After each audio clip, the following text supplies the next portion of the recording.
Então, dando continuidade à série sobre como construir um pipeline de dados de forma simples usando o GCP, nesse episódio, nesse vídeo, eu vou mostrar como é que a gente cria uma Cloud Function bem simples e coloca no GCP para rodar, tá?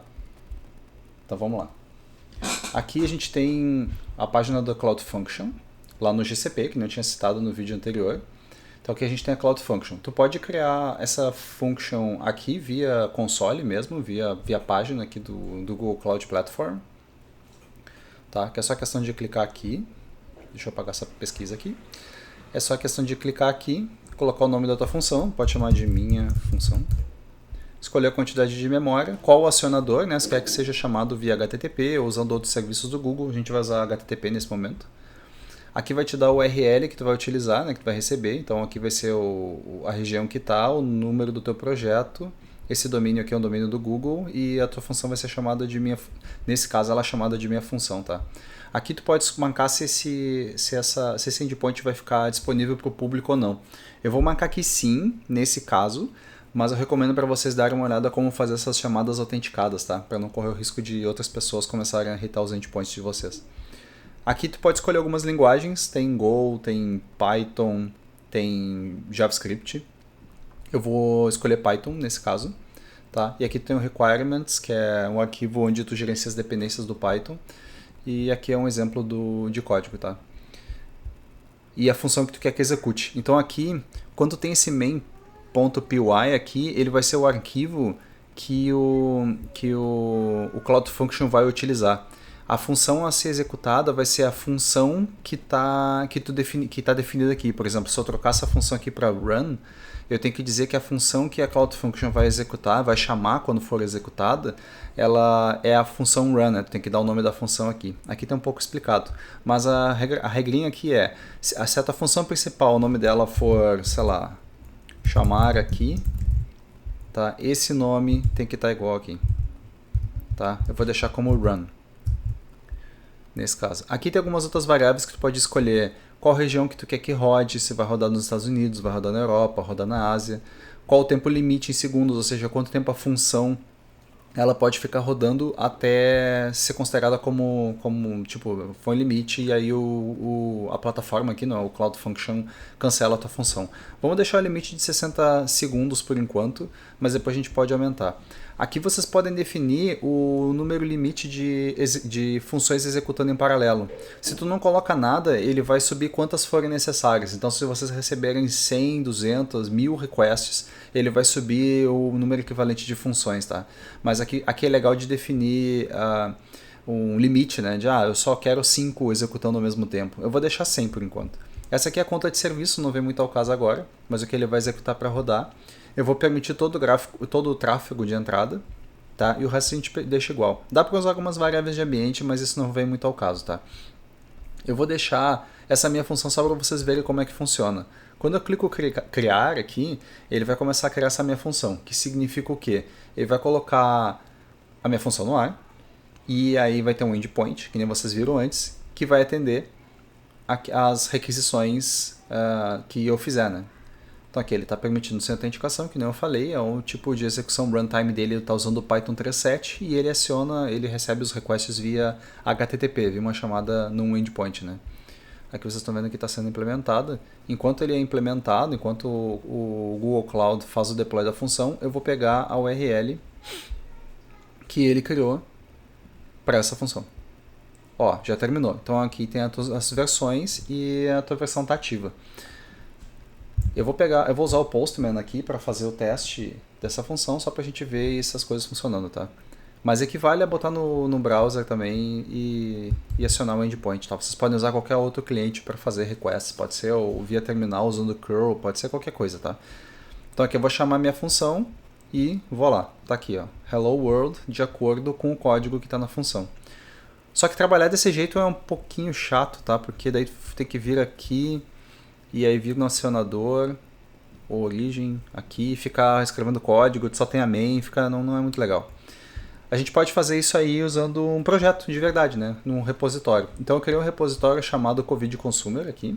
tá? E botei algumas informações que vocês precisam fazer para rodar isso aí, para fazer o deploy dessa função de forma remota, né? De fazer deploy da sua máquina para o Cloud Function. Tá, esse repositório já está criado aqui e ele está configurado aqui. Eu copiei o mesmo código que tem lá, chamei como run, o código de exemplo, então ele tem que retornar o mesmo hello world, tá? Só que nesse caso a minha função ela vai ter um outro nome, eu chamei de COVID Consumer. Tá bom? Beleza. Para facilitar esse deploy eu criei algumas coisas, como por exemplo, eu estou usando o pipfile aqui, que é uma forma de gerenciar suas dependências. Também recomendo dar uma lida sobre o pipfile, mas aqui se eu quiser colocar uma outra dependência, como por exemplo, sei lá, eu vou usar o pandas para fazer análise de alguma coisa, vocês podem botar aqui pandas e aqui vai a versão, tá? Eu botei asterisco no requests, mas vocês podem definir. E o legal dele é que dá para definir dependências para teste. Se vocês querem usar alguma dependência para teste, é só colocar aqui que daí ele vai ser instalado só em tempo de dev, né, em tempo de teste. Beleza. Aí eu criei também um makefile. Por quê? Porque é o seguinte, aqui está o nosso comando para fazer o deploy da função lá no Google Cloud. Ele vai fazer o deploy da função chamando COVID Consumer, tá com runtime Python 3.7, estou alocando 256 MB de memória, meu entry point, vocês lembram lá do nome do método que ele precisa no arquivo main, então o entry point meu é run, o trigger dele aqui é HTTP, ou seja, ele vai criar um endpoint para eu utilizar, e eu estou colocando aqui, nesse caso como exemplo, como allow unauthenticated, mas vocês podem, mas o ideal aqui seria ter uma autenticação real, oficial, tá? E aí eu usei o Makefile para facilitar, não ter que ficar toda hora executando esse comando, pegando ele do histórico e tal. Eu criei assim, tá? Por que eu criei esse freeze? Aqui ele vai ser rodado antes de eu rodar o meu make deploy, tá? Deixa eu dar um clear aqui para não ficar tão poluído. Aqui ele vai ser rodado antes de rodar o make deploy. Por quê? Porque o Cloud Function ele espera que tu use um requirements, ou seja, que tu use um virtual env. Tá? Como eu estou usando o pipenv aqui, eu não tenho o arquivo requirements. Então a Cloud Function não consegue, na hora que tu faz o deploy, ele não consegue resolver as dependências. Para contornar isso, eu estou usando esse freeze, que daí eu digo para o pipenv fazer o lock das dependências, ou seja, eu quero que tu resolva as dependências e guarde elas, né? E esse lock aqui eu aponto ele pro meu arquivo, tá? Meu requirements.txt, que esse requirements, quando eu rodo esse freeze, ele vai deixar o requirements.txt aqui. Então, quando eu fizer o deploy para Cloud Function, lá para a plataforma, para o Google, ele vai ter o arquivo requirements e vai conseguir resolver as dependências do meu projeto. Tá? Então, aí, é isso aí. Eu tenho um arquivo main, que nem era naquele outro exemplo, que eu falei, tem o mesmo código que está lá. Tá? O que eu vou fazer aqui então? Eu já fiz a autenticação, que nem está descrito aqui no README, eu já fiz esse Google Cloud Auth Login e configurei meu projeto como o COVID e o código vocês recebem. Onde é que eu acho esse código? Vocês vêm aqui, clicam aqui em cima, vai estar a lista dos projetos de vocês. Do lado direito vai ter o nome do projeto e o númerozinho do lado, tá? Aqui, como vocês podem ver, eu não tenho a minha função chamada COVID Consumer. Então, se eu rodar, eu venho aqui agora e rodo make deploy. O que ele vai fazer? Ele vai travar minhas dependências, vai gerar meu requirement.txt, vocês podem ver aqui o requirement.txt e começou a fazer o deploy dessa function lá no Google. Se eu for lá para o painel do Google, aqui, e mandar atualizar, olha, ele está fazendo o deploy. A função está sendo implementada. Ele não está permitindo, está permitindo sem autenticação. Leva um tempinho. Que daí ele manda para lá, vai ter que resolver as dependências e fazer toda essa história.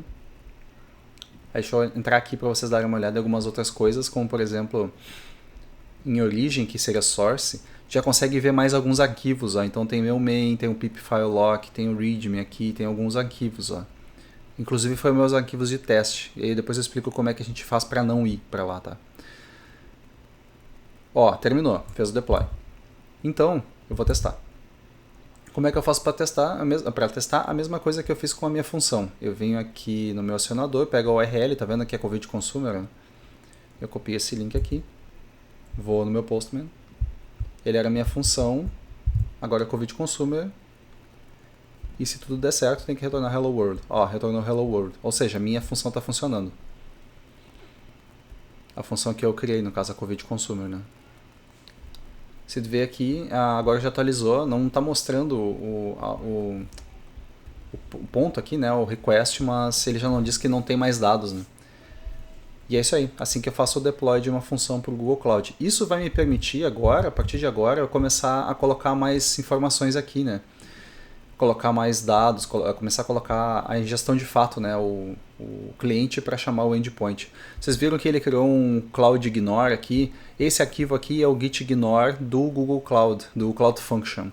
Ou seja, aqui eu posso dizer as coisas que eu não quero que vá. Então eu posso colocar aqui, por exemplo, tests, que é o folder que eu não quero que vá lá pro Google Cloud. Que daí quando eu fizer o deploy, esse folder, minha pasta de testes, ele não vai ser deployado lá, tá? E o requirements.txt ele foi criado aqui, como vocês podem ver, né? Então é isso aí. Essa foi a parte de como é que a gente cria uma função para colocar no Google Cloud. No próximo vídeo eu vou mostrar como é que a gente faz para consumir os dados do endpoint e aí sim armazenar isso aí no Cloud Storage e a gente finalmente vai ter alguns dados armazenados lá, só que por enquanto como JSON. Depois disso, a gente vai ver como fazer, como criar, pegar esses JSONs, aplicar umas transformações e tornar eles disponíveis via BigQuery para consultas via SQL. Valeu!